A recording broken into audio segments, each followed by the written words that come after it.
আমরা আসলে যে ত্রিভুজটি অঙ্কন করব সেটা হলো কোয়েকশনের মধ্যে দেখবেন দেওয়া থাকবে যে একটি ত্রিভুজের পরিসীমা 10 সেন্টিমিটার অথবা লেখা থাকতে পারে 12 সেন্টিমিটার অথবা 14 সেন্টিমিটার, এভাবে একটা সেন্টিমিটার দেওয়া থাকবে এবং x সমান এখানে লিখেছি আমি 60 ডিগ্রি এবং y সমান 70 ডিগ্রি 65 ডিগ্রি। তো এভাবে কিন্তু একটি কোয়েকশন দেওয়া থাকবে একটি ত্রিভুজের পরিসীমা 12 সেন্টিমিটার এবং ভূমি সমান দুটি কোণ 60 ডিগ্রি এবং 65 ডিগ্রি অথবা x সমান y সমান p সমান z সমান, এভাবে যে কোনো কোণ দিয়ে আপনাদের একটা কোয়েকশন দেওয়া হতে পারে।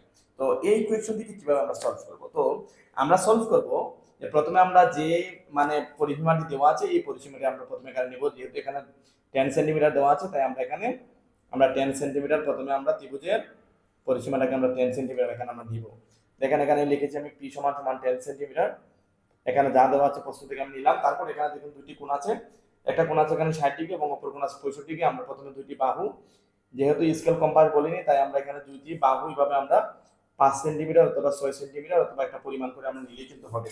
তারপরে আমরা এই চাঁদার মাধ্যমে আমরা চাঁদাকে 0 ডিগ্রি থেকে শুরু করব এভাবে, যে এই যেখানে মিডিল আছে চাঁদার, এই যে কর্নার আছে এই কর্নার থেকে আমরা এটা মিলিয়ে নিব। মিলিয়ে নিয়ে এখানের মধ্যে যা দেওয়া আছে আমরা তা থেকেই আমরা নিব এবং আমরা যেহেতু প্রথম প্রশ্ন আছে এখানে x সমান 60 ডিগ্রি, আমরা 60 নিয়ে 10 20 30 40 50 60, এখানে 60 আছে, আমি 60 এর মধ্যে একটা বিন্দু দিয়ে রেখেছি। তারপর দেখেন এখানে মধ্যে দেওয়া আছে আরেকটি কোণ, এখানে আছে 65 ডিগ্রি।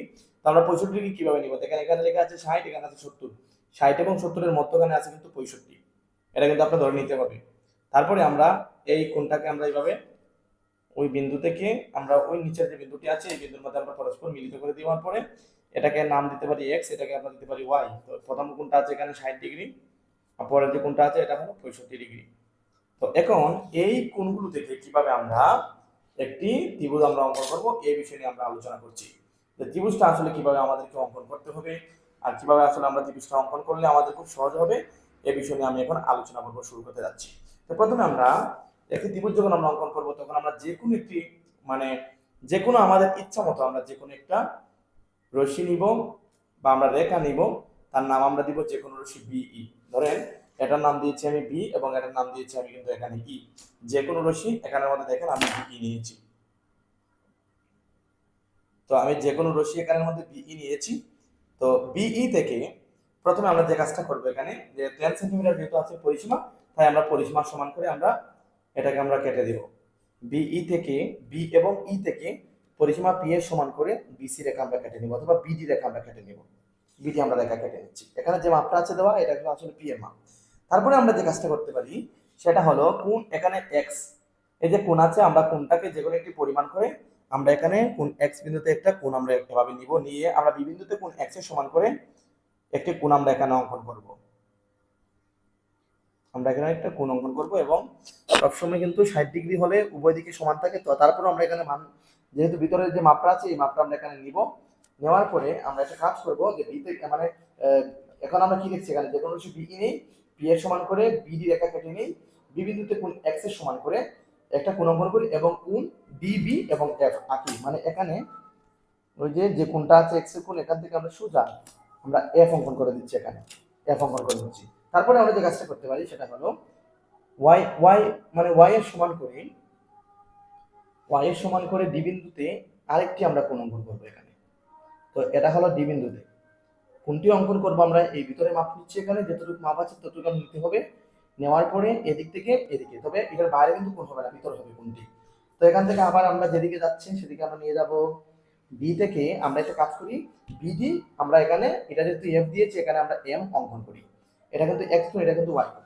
এখন আমরা যে কাজটা করতে হবে সেটা হলো যে ওই যে বি এর যে কোণটা আছে, যে বি বিন্দুতে যে কোণটি এখানে আছে এই কোণটাকে আমরা দ্বিখণ্ডিত করে দিতে হবে। এখানে আমাদের কাজ হলো আমরা দ্বিখণ্ডিত আমরা করে দিব। এই যে আমরা এখানে এটাকে আমরা দ্বিখণ্ডিত করে দিব, মানে এখানে বি বিন্দুতে কোণ এক্স কে এবং ডি বিন্দুতে কোণ ওয়াই কে আমরা দ্বিখণ্ডিত করে দিচ্ছি। মানে দুইটা খণ্ড করছি। দুইটা খণ্ড করতে হলে এক্স কোণের সমান মাপ নিয়ে দুই দিক থেকে দুটি করে বৃত্ত আঁকতে হবে। তারা পরস্পর দেখেন, তারা আমরা উভয় দিক থেকে আমরা দেখতে পাচ্ছি তারা পরস্পর এই যে বাহুটির মধ্যে মিলিত হয়েছে, এটাকে আমরা বলতে পারি এ তে মিলিত হয়েছে। যে বি এবং ডি মানে কোণ এক্স ও ওয়াই কে দ্বিখণ্ডিত করে তারা পরস্পর এই বিন্দুতে ছেদ করে।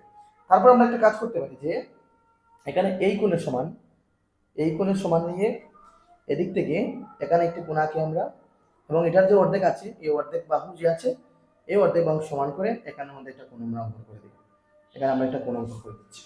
দিয়ে এটা থেকে আমরা সোজা এদিকে একটা রেখা টানবো, এটাকে আমরা বলতে পারি যে বাহু বি, মানে এ থেকে বি। তারপরে আমরা সর্বশেষ কাজ করতে পারি, এখন ওয়াই কোণ যেটা আছে সেই ওয়াই কোণের মাপ নিব আমরা বি বিন্দু থেকে, কোণ ওয়াই এর সমান করে নিব। নেওয়ার পরে যে এখানে যে হাফ আছে মানে অর্ধেক, ওয়াই কোণের অর্ধেক, এই অর্ধেকের মাপ নিয়ে এই দিক থেকে এদিকে আমরা আরেকটি আমরা বৃত্তচাপ আঁকবো, মানে কোণের অর্ধেকের সমান করে আঁকার পরে আমরা একটা কাজ করবো, সেটা হলো যে এখানে এ থেকে সোজা আমরা একটা রেখা টানবো, এটা থেকে এ থেকে বি দিব। তাহলে এ বি সি উদ্দিষ্ট একটি মানে ত্রিভুজ, এটা পরিসীমার ত্রিভুজ। চলো এবার দেখে না যায় কিভাবে আসলে এর বিবরণ দিতে হবে।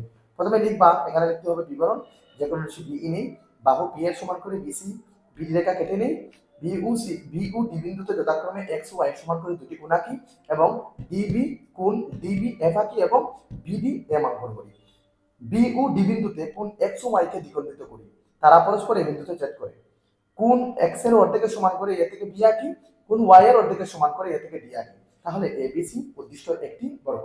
আশা করি তোমরা তাহলে এ বি সি উদ্দিষ্ট একটি ত্রিভুজ। আশা করি তোমরা আজকে এই ত্রিভুজটি অঙ্কন করতে পেরেছো। যদি তোমরা মানে অবশ্যই ক্লাসটি ভালো লেগে থাকে অবশ্যই কমেন্ট বক্সে জানাবা, আমি পরবর্তী ভিডিও এবার ইনশাল্লাহ আমি ধরে ধরে বুঝিয়ে দেওয়ার চেষ্টা করবো। ধন্যবাদ সবাইকে, ভালো থাকবেন, আল্লাহ হাফেজ।